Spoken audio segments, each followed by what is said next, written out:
Allegedly, some people believe that he was shown the instruments of torture, as if to say, keep quiet. Using Galileo as an example doesn't work.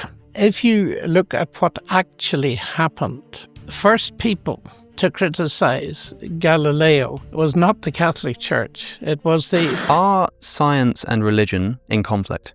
I don't really think so. I've had that impression actually for a very long time. When I was at school, I started reading C.S. Lewis. It was very interesting reading those books. His take on the history of science, which was based on Alfred North Whitehead actually, was, to quote more or less, men became scientific because they expected law in nature, and they expected law in nature because they believed in a lawgiver. That fascinated me. Hey guys, it's Tim from Gospel and Everything. Here we can see Lennox pushes back on the popular myth that science and God are in conflict. He flips the script and reframes the whole question. What if science wasn't born to replace belief in God, but because of it? He's making a historical claim. The men who were the prominent minds behind forming the scientific method did so because they expected laws of nature from a lawgiver. Many people think science was developed by people who were atheists, but Lennox is about to open the history books and prove them completely wrong.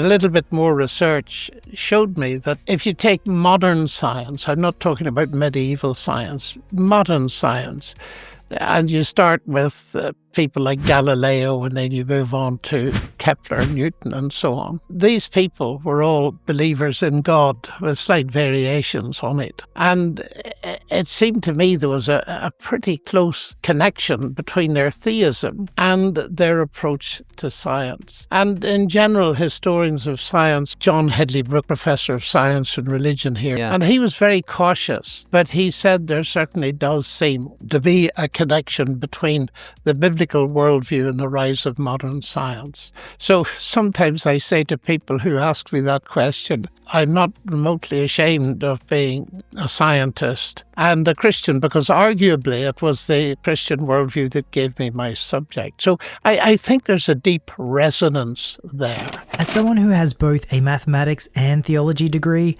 I can resonate with what Lennox is saying. I remember the restrictive, almost cult-like mentality when I did my science degree. The culture and environment was not one for open ideas.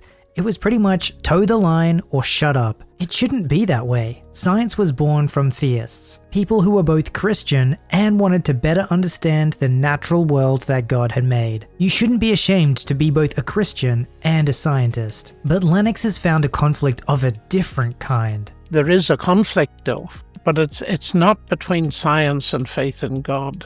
And I often illustrate this by thinking of the Nobel Prize in Physics. Take, for example, Peter Higgs, who won it, Scotsman, atheist, brilliant physicist. And then Bill Phillips, an American Nobel Prize winner for physics and a Christian. And what that tells me, their difference isn't in the realm of physics at all, or science, it's in worldview. I see a real conflict between the theistic worldview and the atheistic worldview, and there are scientists on both sides. Well, I think it's a myth, and a lot of historians do as well, that science and religion are necessarily in conflict.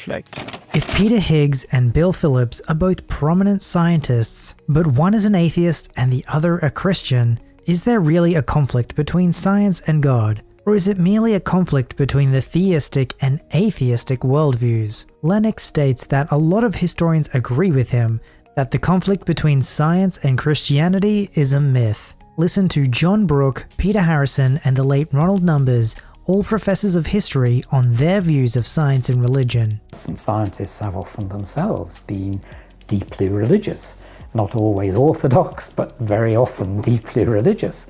And so to have science and religion set up in some kind of antithetical relationship, or even coexisting in harmony, just seemed to me inadequate. And I had one sentence in that book where I said the lesson from serious history, the lesson is the complexity. And my good friend Ronald Numbers, among others actually, began to attribute this complexity thesis to me. Science and religion interact at so many levels. in terms of motivation, in terms of justification, in terms of inspiration. No institution provided more support for astronomy for 600 years, from the 12th to the 18th century, than the Roman Catholic Church. But again, we can ask the question, why is it that science doesn't seem to take off in China, but it does take off in the West? Are perhaps cultural values that underpin science in the West? So it's not merely having brilliant scientists, it's getting behind the scientific enterprise, consolidating it, and we might say giving it legs. And historians and sociologists have argued that what does that in the West are particular values, and those values, it might be argued, are religious ones. So there are compelling reasons to think that not only can they coexist, for science to form and exist itself, it needs the Christian God. But Alex hits the ball back into Lennox's court with a challenging question. I think this question of the history of science, Yes. and it being tied up with the Christian worldview, is an interesting one, because to me it's slightly different to asking whether the findings of science after the scientific method gets off the ground conflict with the sort of tenets of religious belief. And so I think what a lot of people will think is, okay, the founders of the scientific method were Christian, but of course they were, because everyone was Christian. And if science does somehow undermine Christianity, then of course they would be Christians, because they hadn't invented the scientific method yet to undermine it. And so people will point to the findings of science and say that the explanatory power that these Christian men who wanted to understand the universe found in the scientific method removes the space needed for the explanatory power of God. Now, I know you disagree with that too, of course, but I was hoping you could tell us why. It is an argument that's pretty fair if you apply it to a limited proportion of the Earth. The interesting thing to me about that, and I've thought about it a fair bit because it's the obvious point to make, and it's a good point to make. Modern science did not develop among the Chinese. A lot of study was done on that particular topic by a very famous sinologist. He did a lot of research, and he was principally a Marxist in his viewpoint. He certainly was the author of a massive dictionary of scientific science and all that. He tried to explain within a Marxist framework why modern science of the type you described didn't arise in China.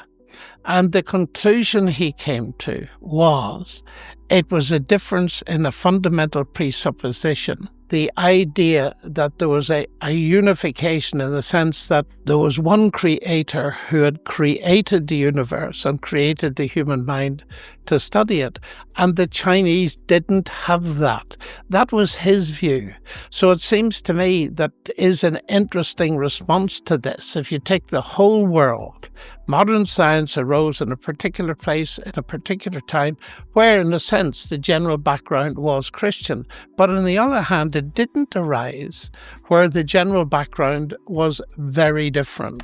The sinologist Lennox is likely referring to is Joseph Needham. His work was so prominent that it became known as the Needham Question. Essentially, why did modern science as we know it, characterized by the systematic use of experiment, mathematical theory, and hypothesis testing, develop in Europe during the 16th and 17th centuries and not in China, despite China's earlier and often superior technological and scientific achievements?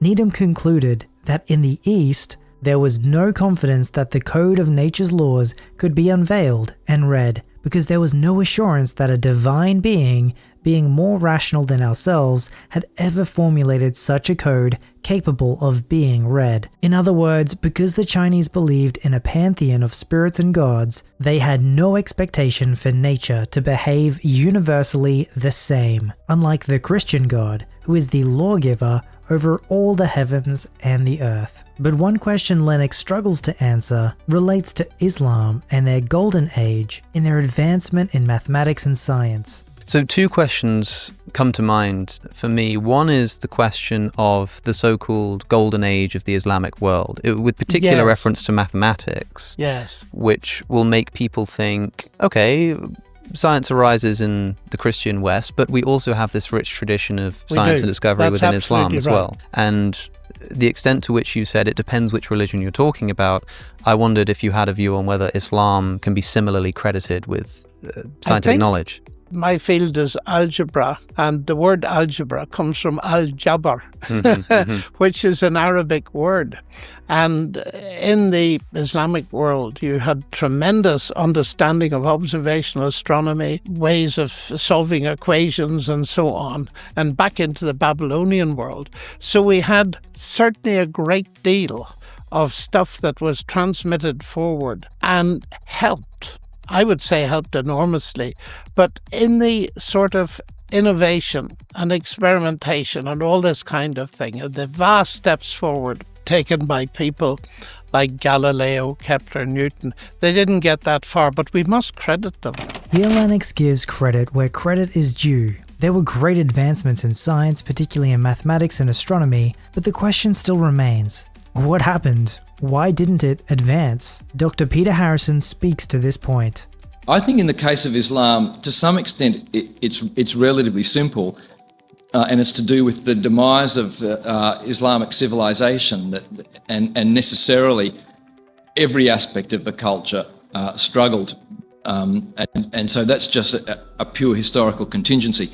Other people have argued that in Islam, the key missing ingredient is the educational institutions. The church founds the universities in the 12th, roughly the 12th century in the West, and these universities become real powerhouses and factories of scientific knowledge, initially Aristotelian, but laying the foundations for modern science. Alex has thrown a lot of tough questions at Lennox, but now he's about to hit him with the big guns. Galileo. Surely no one can deny Galileo's horrendous treatment by the Catholic Church. The truth of the matter may surprise you. The other question that came to mind then is one concerning the difference between, say, belief in God as motivating your scientific enterprise and Christianity as a world religion. Because when I think about someone like Galileo, an important founder of the scientific method, and I think about the way that he's treated by the reigning Catholic authorities for presenting an alternate view of the world, although not proving it, arguably, at the time,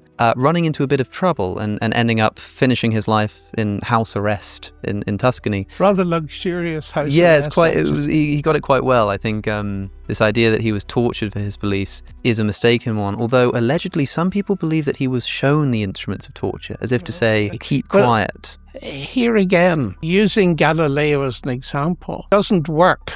If you look at what actually happened, first people to criticize Galileo was not the Catholic Church. It was the philosophers who were building on Aristotle and believed in a fixed earth. The church got involved rather foolishly because it had climbed on the Aristotelian bandwagon. Yes. So you could argue that this is not really science versus Christianity, because Galileo was a Christian. He believed in God before he started all this and when he finished. I would agree with the historians of science that say that the Galileo incident is not really one to be used to show that there's a huge conflict between science and religion. And Galileo was a bit silly, and unwise in what he did. He insisted, first of all, on writing in Italian. That irritated the experts who thought everything should be done in Latin. Secondly, he wrote a text and put the views of the then Pope, who had been his friend, into the mouth of a character he named Simplicio, the Fool. As for PR, I think he comes fairly near a zero. Actually. Now we are seeing a real historical example of the complexity between science and religion, or at least institutionalized religion. This is what John Brooke was talking about. It's not as simple as there being conflict or harmony. Galileo wasn't simply persecuted for being a scientist. And he wasn't even first persecuted by the church, it was the philosophers. And it's not that his views were ideologically opposed to the theology of the Bible, but rather he made a bad PR move and insulted the ego of some powerful people, namely the Pope, and the rest is history. But the common notion that he was imprisoned and tortured as some sort of martyr of science is simply not true. If scientific persecution involved retiring at a luxury villa for the rest of your life, sign me up. The whole conversation has led up to this point. Watch as Alex now says he agrees with Lennox that the issue is institutional and not about conflict between the scientific method and religious belief. For me, I think you're right to say that this isn't a good indication of the conflict between science and religious belief. For me, at best, with the most sort of uncharitable view of the Catholic practice here, it might show a conflict between, say, the scientific method of Galileo and the Catholic Church. But I want to very carefully tease apart the historical question of like world religions and their potential suppression of the scientific method with the more specific point I think you're making, which is about the personal belief in an ordered universe as being necessary to engage in science. I think that's fair enough. If you look at various times in church history, I would say that to their shame, as in the Galileo case, it was only in my lifetime that the Catholic Church rehabilitated Galileo. Yes. And that's pretty shameful. Finally said that he was correct. So can you believe in science and also be a Christian? Absolutely. The idea that they conflict is a complete myth. Science was formed in the West by Christians because of their Christian belief. The new atheists like Dawkins and Hitchens argued that if we reject God, we'll form some rational utopia. Although in that time we've seen an increase in secularism, have we really seen an increase in rationalism? With the rejection of God comes chaos and absurdity. The fabric of science is Christianity. Remove that and the whole thing falls apart. Don't forget to like and subscribe. Thanks for watching. This is my second video on the channel. I really appreciate all the feedback and comments on my first video. Sources for this video will be posted in the description. Here at Gospel and Everything, we analyze film, TV, news, and culture through the lens of the gospel. If you like the sound of that, turn on notifications for all future videos so you never miss an episode. Thanks guys, I'll see you in the next one.